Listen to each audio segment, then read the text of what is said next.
Olah TKP, uji balistik, pemeriksaan digital, otopsi ulang sampai rekonstruksi. Kayaknya udah hampir semua hal dilakukan oleh pihak kepolisian untuk mengungkap kasus pembunuhan Brigadir J seterang-terangnya. Dan yang paling baru, upaya yang dilakukan oleh polisi adalah memeriksa tersangka dengan menggunakan lie detector atau deteksi kebohongan.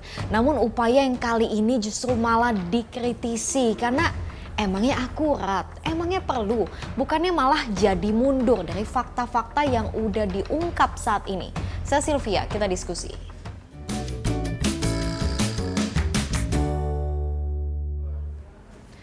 Senin lalu, 3 tersangka kasus pembunuhan Brigadir J, Ricky Rizal, Richard Eliezer, dan juga Kuat Maruf diperiksa lagi oleh polisi. Tapi kali ini pemeriksaannya agak berbeda karena menggunakan lie detector atau deteksi kebohongan. Kemudian hari Selasa, Putri Chandrawati yang juga sudah berstatus tersangka dan ART-nya yang berstatus sebagai saksi juga diperiksa tingkat kejujurannya.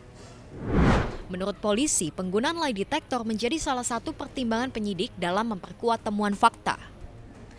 Uji poligraf, sekali lagi saya jelaskan, bertujuan untuk memperkaya alat bukti petunjuk. Kita pasti udah sering banget dengar soal lie detector ini. Saya pun sebagai orang awam gak pernah melihat langsung gimana mekanisme kerjanya. Biasanya cuma di film-film, tapi untuk memberikan gambaran kurang lebih seperti ini. Lie detector terhubung dengan mesin poligraf. Mesin inilah yang melakukan analisis respon fisiologis melalui sensor yang secara fisik dihubungkan ke terperiksa. Misalnya, sensor dihubungkan ke bagian dada dan jari untuk melihat perubahan tekanan darah hingga kecepatan detak jantung dan pernafasan. Hasilnya nanti akan berupa print out. Contohnya bila jawaban jujur, gelombang tidak terdeteksi. Jadi grafiknya datar aja. Sebaliknya jika ada indikasi berbohong, gelombang sensor jadi bergetar cepat. Lalu apakah hasil lie detector ini bisa dikatakan akurat? Ahli psikologi forensik Reza Indragiri punya analisanya. Detektor sesungguhnya tidak menghadirkan informasi atau simpulan apapun tentang apakah si terperiksa itu berbohong ataukah berkata jujur. Lie detektor sebatas menyodorkan data tentang perubahan-perubahan fisiologis yang ada pada diri si terperiksa selama menjalani pemeriksaan. Lie detektor sesungguhnya instrumen yang sebatas berlandaskan pada pseudoscience alias ilmu pengetahuan yang semu tanpa standar internasional sama sekali. Hasil uji kebohongan 3 tersangka diungkap oleh polisi. Richard, Ricky, dan juga Kuat Maruf dinilai jujur dalam memberikan keterangan. No deception indicated. Lalu bagaimana dengan hasil tes dari Putri Chandrawati? Hingga saat ini belum diungkap. Ya, jadi selama ini kan memang masih ditemukan sejumlah informasi baru ya. Dan kita juga beberapa kali mendengar ada dulu misalnya ini ada pelecehan, kemudian terdengar lagi tidak, lalu ada lagi informasi bahwa pelecehan atau kekerasan itu ada.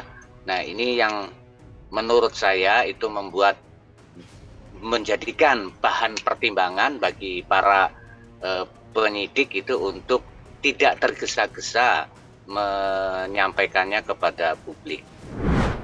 Salah satu yang juga perlu didalami polisi saat ini adalah soal BAP Ferdy Sambo dan Putri Chandrawati. Soal adanya pelecehan seksual atau perkosaan yang terjadi di Magelang. Isu ini awalnya sempat muncul, kemudian meredup seiring dengan fakta-fakta yang bertolak belakang dan kemudian belakangan ini sedang mencuat lagi. Yang pasti dari hasil rekonstruksi terungkap.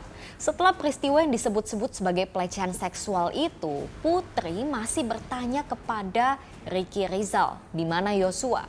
Yosua masih menghadap Putri di kamar pribadi. Keduanya bahkan masih satu rombongan menuju Jakarta. Dan melihat relasi keduanya, Putri Chandrawati sebagai istri jenderal, Brigadir Yosua sebagai ajudan, mungkinkah yang katanya pelecehan seksual ini terjadi? Kalau mengutip kata netizen, cuma Putri dan Tuhan yang tahu. Yang perlu kita ingat, proses penegakan hukum tidak bertumpu pada keterangan tersangka, melainkan pada pembuktian. Jadi bebas tersangka mau merangkai cerita apa, karena yang paling penting adalah bagaimana penyidik bisa menyimpulkan fakta. Saya Skolastika Sylvia, makasih sudah diskusi.